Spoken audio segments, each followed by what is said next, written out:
yung caption nila because alam nila anong pinagdadaanan ko. Hindi naman ako makapagsalita for myself kasi I was advised na tahimik na lang. And at that time then, hindi ko alam how do I defend myself? Paano ko ipagtatanggol yung sarili ko? Bata pa ako nun. And ang hirap kasi nung time na yun, syempre, nire-respeto ko sila. Lahat ng mga, ano ba? Sa dulo ng dila ko, bakit palaging ganito?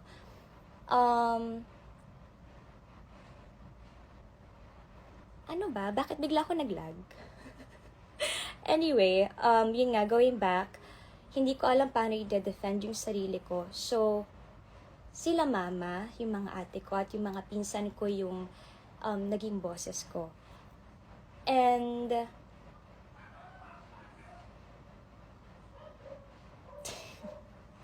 yung mga comment niya naman, nagawa nila yon because nadala din sila sa emosyon nila. And guys, hindi ako nag-live to encourage na i-hate nyo yung tao, to hate Blythe. I mean, she's receiving so much hate na ngayon, sana tuwag naman. Ginagawa ko to because gusto kong iklaro. Ang tagal-tagal na ng issue na yon. Iwanan na natin sa taon na to at magpapasko na. Gusto kong, alam nyo, bago mag 2024, sa New Year talaga gusto kong mag-start ng fresh. So sana ganun din kayo. Ito yung first and last time na magsasalita ako about this issue and sana kayo din. Kasi I want to move forward. Me and my family wants to move forward. So sana ganun din kayo. Sobrang tagal na nung issue. Iwanan nyo na yun dun. Iwanan natin yun sa taon na to. Wala akong inahas. Wala akong inagaw. At kung ano yung meron kami ni Seth ngayon, yun yung friendship na pinagtibay kami ng mga nangyari sa amin. At kami kasi ay breadwinner. Ginagawa namin yung trabaho namin, ginagawa namin kung anong dapat namin gawin. At meron kaming pamilyang pinapakain. Nandito kami para magtrabaho. Ako, hindi ko pinasok ang showbiz para makipag-boyfriend, para maghanap ng karelasyon. Hindi naman to, ano bang tawag sa mga Tinder? Hindi naman yung ganun eh. Pinasok ko to kasi ito yung gusto ko at ito yung way ko to help my family. Kung meron kayong sasabihin kung ano-ano sa akin, kaya kong tanggapin, kaya kong tiisin. Pero para idamay niyo yung mga nakababata kong kapatid, hindi na tama yun. Hindi kami bitches, okay? I'm so sorry for the word, but hindi kami bitch. Okay? Ano nga ulit yung name nun, guys? Please, pakisabi nung username kasi I really forgot na eh.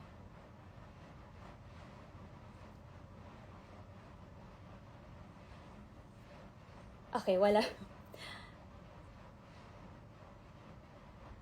Please stop the hate na. Guys, grow up.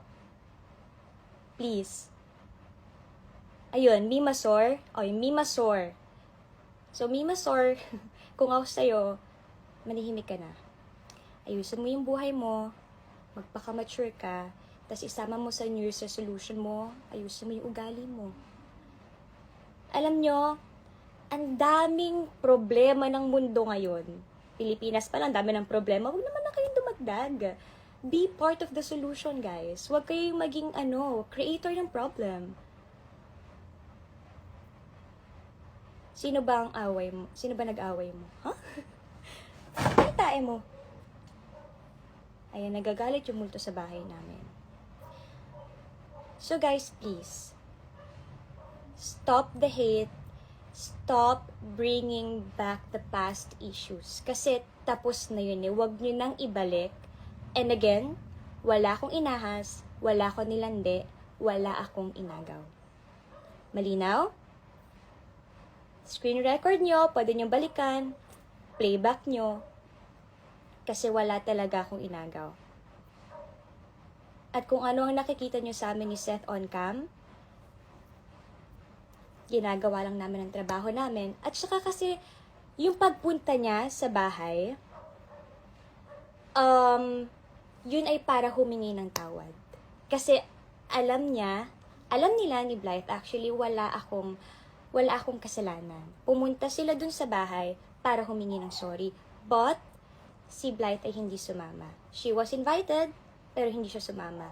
Kaya, nagulat ako kasi, bakit ako yung masama? Bakit ako na nga yung nadamay? Ako pa yung naging masama sa kwento. So, syempre I was hurt. Kasi, pa-water lang.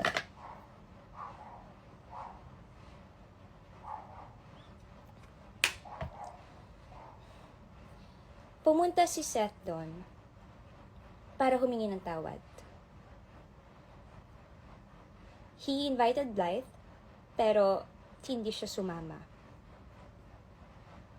And then the next thing I know is ako na yung pinagpepiestahan sa social media.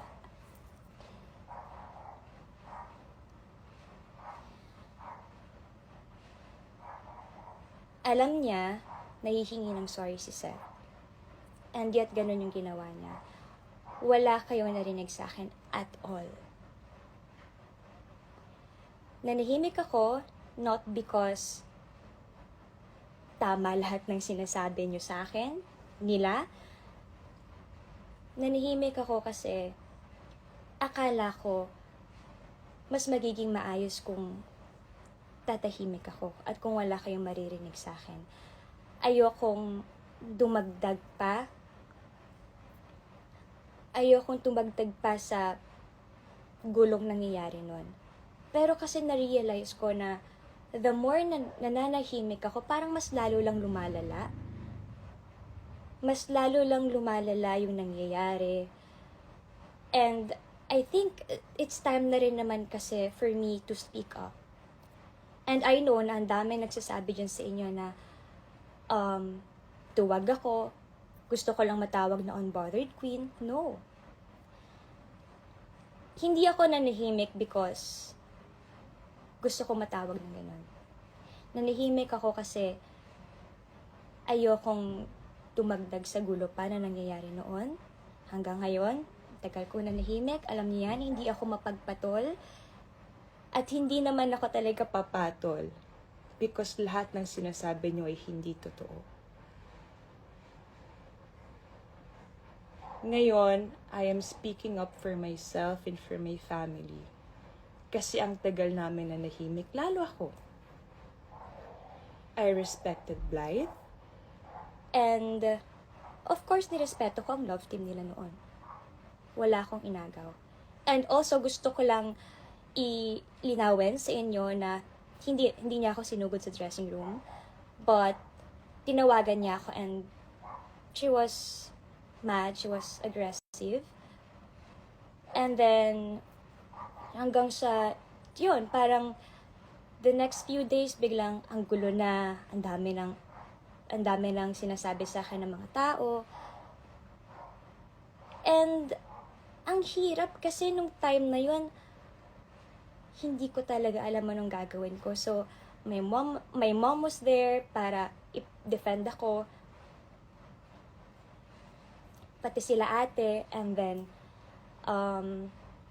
yung mga pinsan ko, although aggressive din sila sa mga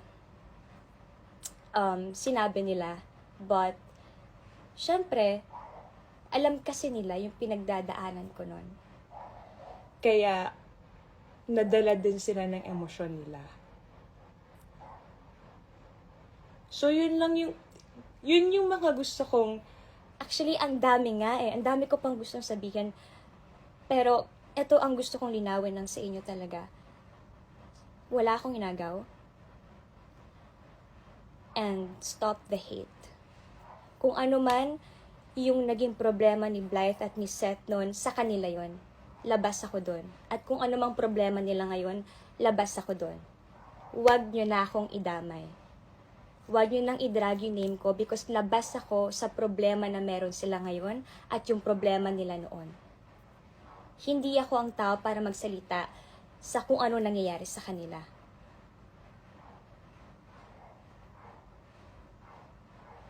Labas ako sa lahat ng problema niya. Sa problema nila. Kaya sana, after this live, stop asking me questions na about this. And I am aware sa lahat ng comments niyo, mapa TikTok, Instagram, sa lahat. Ang dami niyong tinatawag sa akin, ang dami kong pangalan, ahas, ganito, ganyan, may pa 2.0 pa kayo. Okay lang, kaya ko yun. Pero wag na wag niyong idadama yung mga kapatid ko. Not my family.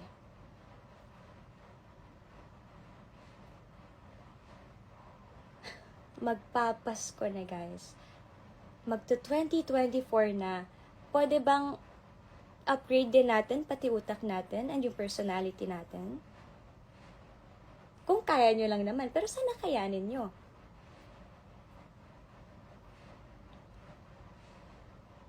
And of course,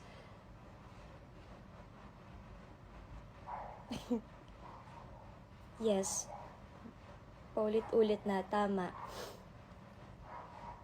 Tama na ang pagpapaulit-ulit ng mga walang katotohanang kwento. At saka, guys, please, again ha, hindi po ako nag-live para mag-encourage to hate someone or kung sino man. No. Gusto ko tong iklaro para tapos na, iwanan na natin to dito. I want to move forward. So sana ganun din kayo.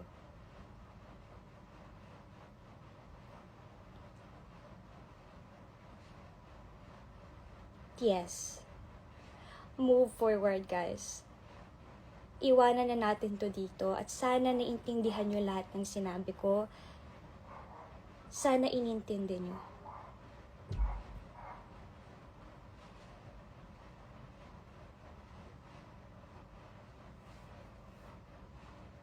Anong meron sa kortina ko?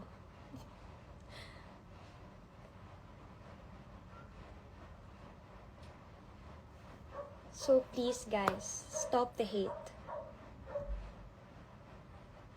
Stop spreading hate. Ang daming problema ng mundo ngayon. Pwede bang doon na lang tayo tumulong? Wag nang dagdag pa ng dagdag ng kung ano-ano. Kutusan ko kayo isa-isa dyan. Kulit nyo! And please, give love on Christmas Day. Please. At next year, pwede ba? Tama na. Tigilan na natin yan. Wow, si Mama naging English. Tigilan na natin yan. Walang nadudulot ang pagsispread ng fake news. Pwede ba?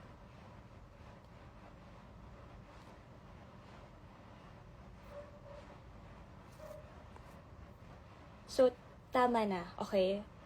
Tigilan nyo na. Kasi wala akong inagaw at lalong-lalo na hindi ako ahas. And gaya ng lagi nyo sinasabi, time is the ultimate truth teller. Ito ang gusto kong linawin lang talaga ha. Huwag niyong idadama yung family ko, lalong-lalo na yung mga nakababata kong kapatid. Huwag na huwag. So, I hope wala akong nakalimutang sabihin. Okay. Guys, wala akong script ha. Meron lang akong para mga reminders ng mga bullet points. Ganun lang, para, naku po, makahinga na nga ng maluwag. mga reminders ko lang to. So kung nakikita nyo parang tumitingin ako dito sa baba, wala po akong script. Okay? Ito po, lahat po ng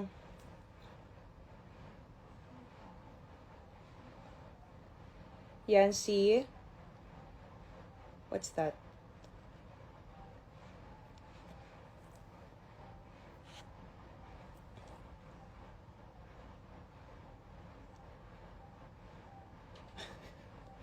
Kanina nga nasabi ko pa bulletproof eh.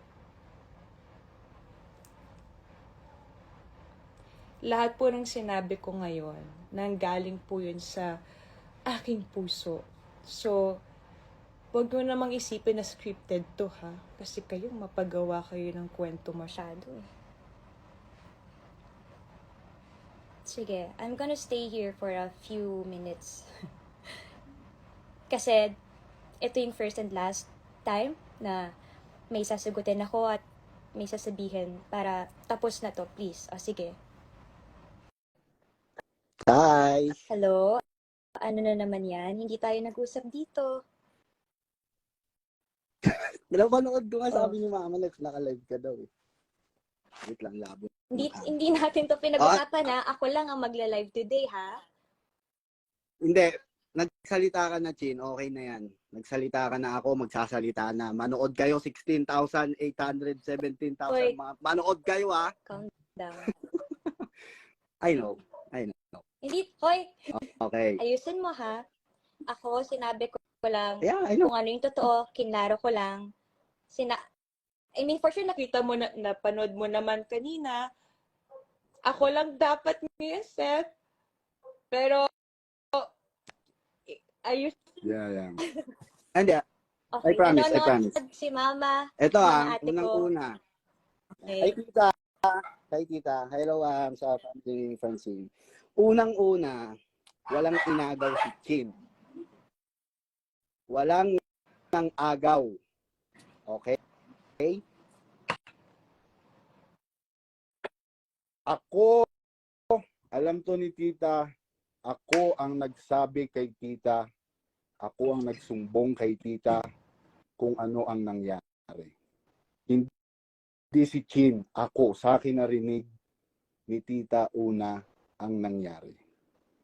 Kasi pauwi ako noon, nakasalubong ko si tita Nagalit sa pa tapat ako sa kanya.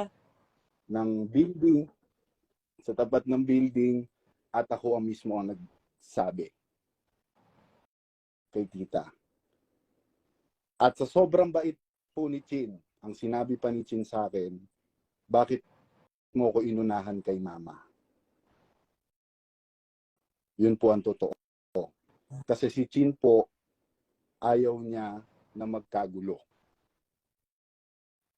Eh ako, hindi ko rin naman sinabi kay Chin na sasabihin ko kay tita, sa mami niya. Pero sinabi ko kasi yun ang tamang gawin. Matagal na tong issue na to, ang kukulit ng lahi nyo.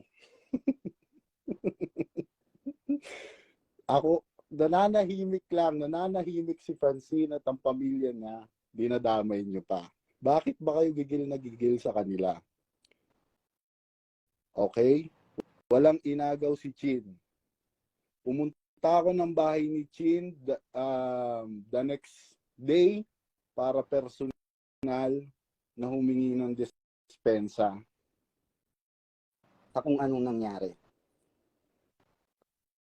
At kung merong dapat sisihin dito, siguro ako. Because, Okay? Ako po. Kasi kung hindi po ako pumunta sa dressing room na yon at walang picture lang, gigigil ako sa inyo. Story lang, nag-trigger na ang lahat ng mga kung anong Hindi, dapat pero kasi, matrigger. squad naman tayo that time. Lahat tayo friends. That's why tinawag tayong squad, right? Pero kasi makikitid yung utak ng iba eh. Makikitid kasi yung utak ng iba eh. So, yun. Lilinawin ko lang ha. Guys, ito mukha ko. Ayan. Seth Pedilin po. Walang inagaw si Francine. Okay? At hindi na ako magsasalita pa ng marami dahil lang. so lang po namin klaruhin, lalong-lalo ako. At Ito lang huwag namin yung dinadaan yung klaruhin. family Wala. ko, lalo ang mga bata. Yep. Wag niyo po idamay yung mga kapatid ni Chin. Pag pinagdadamay niyo talaga, magiging Talaga. Sinipon naman ako. Yung etipak, dadaling ko sa tapat ng bahay nyo. So, sana naman po malinaw na sa inyong lahat. Ako, nandito lang ako. Nagsabi ako kung pwede ako magsalita. Tinanggap ni Francine. Sinabi ko na walang inagaw si Chin. Andito ako para sa kaibigan ko. Okay? Hindi kami nandito para magpasikat kami o sumakay sa mga issue na yun. Wala kaming pakialam. Wala kaming pakialam. Andito ako para linisin ang pangalan ng kaibigan ko. Ang pamilya. na tumanggap sa akin sa ikalawang pagkakataon ho, kung alam nyo lang. Andito And ako para sa kaibigan ko. At siguro, this time, talagang may marinig lang ako ano talaga. gagawin? Ang gagawin? Basta yun po. Guys, magmahala na, magpapasko na, magbago-bago Tama na. ano naman. na. Ang tagal niyan, sobrang tagal na ng issue na yan. And yet, every year binabalik nyo. Wala ba kayo natatanggap na magandang regalo at yan na lang ang lagi nyong ginagawa? Pinagtutuunan nyo ng pansin. Pwede pagtuunan nyo ng pansin, character development. Sheesh. Alam mo, hindi na ako magkakape. Tignan mo naman yung nginig ng kamay ko. Hindi na ako magkakape ever. Isang cup lang in one day. Kasi grabe, nakadalawa ko. Nag-date kasi kami ng mga girlfriends ko. Tapos nakadalawang kape kami. Sa umaga, iced coffee. Sa hapon, hot naman. So, hindi ko na kaya to. Tapos ang lamig pa ng buga ng aircon. So, yun. Ay, makahinga naman ng maluwag.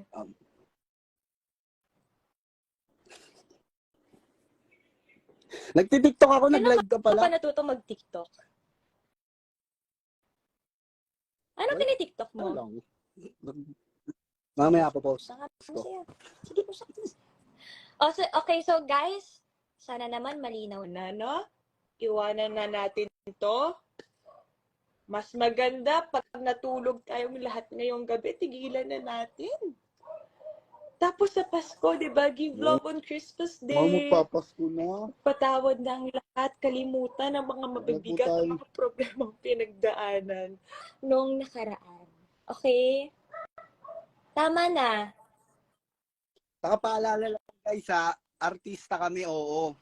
Pero siguro naman, hindi, wala kayong karapatan para sabihan yung mga mahal namin Kung sa buhay kami ng lang, mga ayos masasakit na lang. salita. Kaya namin. Andito kami para, Huwag niyo yung dadamay yung family andito namin. kami, pumasok kami bilang maging public figure or para tularan ng ibang bata. So, expected na namin ang mapupuna sa amin ng tao kasi artista kami. Pero yung mga taong nasa bahay lang naman, pamilya namin na walang kaalam-alam, tantanan niyo ho sila, pakiusap lang. Okay, nandito kami para mag-entertain. O sige, mag-feedback na kayo sa lahat ng ginagawa namin. Pero sa mga pamilya namin na nasa bahay lang, mga nag-aaral pa, may mga sariling buhay, Saka mga bata pa po. mga bata, ang wag niyong kapatid ko. idamay. Ano ba kayo? Parang wala kayong kapatid eh.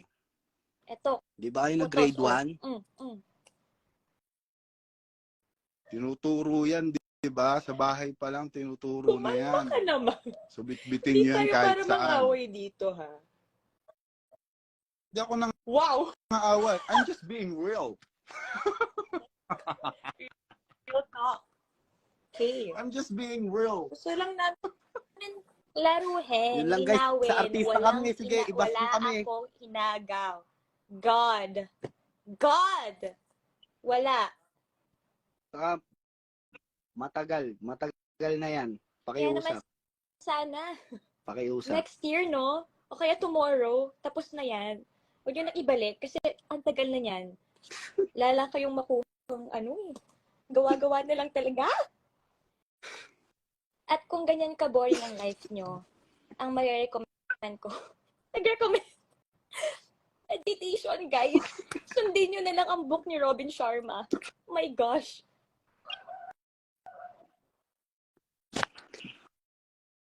Basta, quiet lang guys ha. Ako na nagsasabi. Ano lang, Quiet tama lang. na, hindi ko. Quiet. Wala na Stop magsabi. na. Stop the hate. Tama. Quiet. Manahimik na kayong lahat. Period. Manahimik na kayong lahat. Wala nang magmahalan tayo lahat. Okay? Mahal namin kayo. Okay. Mahal namin kayong dalawa ni Francine. Pero pag ganyang pamilya na, no. It's a big no. Okay ka na? So, yun lang. Sige, Okay remove na na ako. kita. Baka Super saiyan ako dito eh. Sige, Salamat! ikik mo na ako. Kasama! Kasama! Oh! Sorry. Anyway, sana naman malinaw na po sa inyong lahat. Let's all move forward. Iwanan natin Yan sa taon na to. And mag-start tayo ng fresh. Okay? Wala po akong inagaw. Huwag na hindi nadama yung family ko. Stop the hate and let's spread love. Okay? Thank you, guys. And sana masarap ang inyong Noche Buena. At maging masayang kayo sa araw ng Pasko. Good night.